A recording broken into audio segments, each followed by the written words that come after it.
परिचय। हम अपने आसपास जिन वस्तुओं को देखते हैं, अगर उनमें से किसी का भी चयन करें तो उसे पदार्थ के रूप में वर्गीकृत किया जा सकता है। विस्तृत रूप में कहें तो जिन वस्तुओं को हम अपनी इंद्रियों से देख या अनुभव कर सकते हैं, उन्हें पदार्थ के रूप में वर्गीकृत किया जा सकता है। अतः हम कह सकते हैं कि हर वैसी वस्तु जो स्थान घेरती है और जिसका अपना द्रव्यमान होता है, पदार्थ है। केक का टुकड़ा, पत्थर, किताब, दूध, गुब्बारे आदि सभी स्थान घेरते हैं और सबका अपना द्रव्यमान होता है।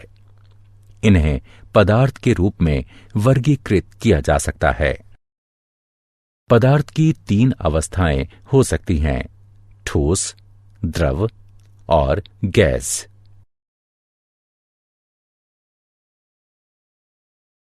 उद्देश्य।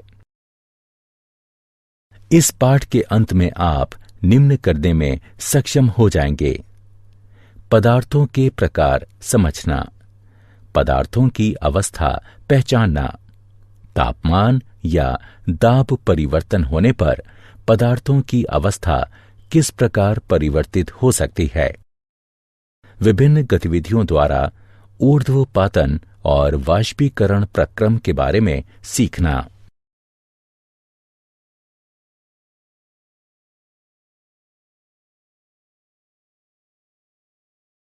पदार्थों का भौतिक स्वरूप। सभी पदार्थ का निर्माण सूक्ष्म कणों से हुआ है। ये कण इतने सूक्ष्म होते हैं कि इन्हें नंगी आंखों से देखना संभव नहीं है। इन सूक्ष्म कणों को अणु नाम दिया गया है। ये अणु और भी सूक्ष्म कणों से निर्मित होते हैं, जिन्हें परमाणु कहा जाता है। प्रत्येक पदार्थ के अणु भिन्न होते हैं। 115 प्रकार के परमाणु हैं, जो भिन्न प्रकार के जुड़ाव से भिन्न प्रकार के अणु पैदा करते हैं।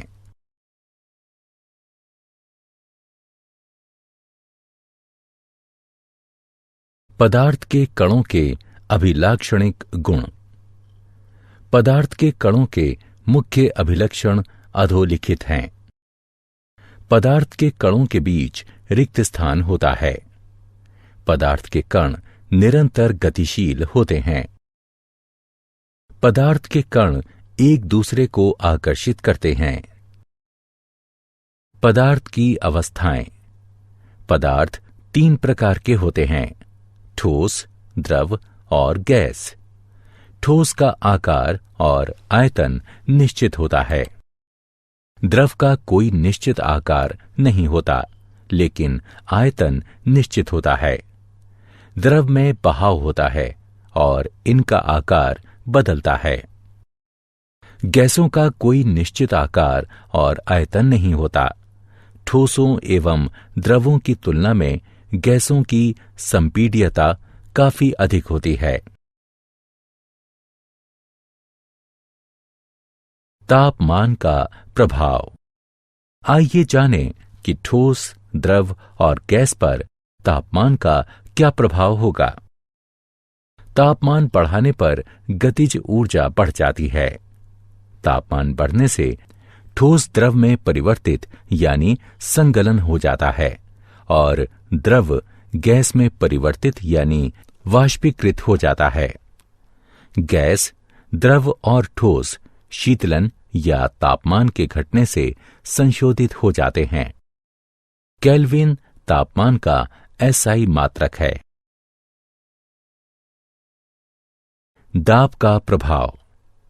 पदार्थ के ठोस, द्रव और गैस अवस्थाओं पर दाब परिवर्तन का उल्लेखनीय प्रभाव पड़ता है।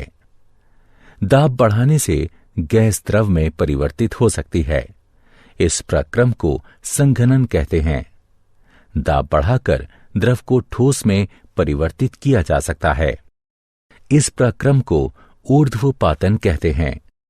इन अवस्थाओं को शीतलन से या तापमान को घटाकर पुनः परिवर्तित किया जा सकता है। क्या आप जानते हैं, हमारे ब्रह्मांड में कुल मिलाकर पदार्थों की 7 अवस्थाएं हैं। गैस से ऊपर पदार्थ की चौथी अवस्था प्लाज्मा है। प्लाज्मा आयनित गैस है। ये एक ऐसी गैस है जिसे एक बिंदु तक अत्यधिक गर्म करने पर इसके कुछ इलेक्ट्रॉन अपने केंद्रकों से टूटकर दूसरे केंद्रकों से जुड़ जाते हैं। तारे प्लाज्मा से बने हैं और आग प्लाज्मा है। प्लाज्मा से ऊपर पदार्थ की 5वीं अवस्था किरण है। किरण और दूसरी पदार्थ की 4 अवस्थाओं में अंतर यह है कि ठोस, द्रव्य, गैस और प्लाज्मा के कण हर दिशा में गति करते हैं, जबकि किरण के कण तालमेल से एक दिशा में गति करते हैं। इन 5 पदार्थ की अवस्थाओं से अलग एक अवस्था ऐसी भी है जो इन सभी अवस्थाओं से नीचे है। ये अवस्था है शून्य पदार्थ की अवस्था।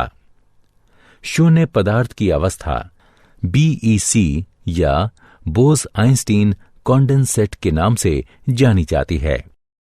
यह सबसे ज्यादा संघनित सभी पदार्थों का संघनन है। सारांश। आइए हमने जो कुछ सीखा है उसे संक्षेप में दोहराएं। सभी पदार्थ सूक्ष्म कणों से निर्मित हैं। अणु का निर्माण अति सूक्ष्म कणों से होता है, जिसे परमाणु कहते हैं। पदार्थ 3 प्रकार के होते हैं: ठोस, द्रव और गैस। ठोस का निश्चित आकार और आयतन होता है। द्रव का आयतन निश्चित और आकार अनिश्चित होता है।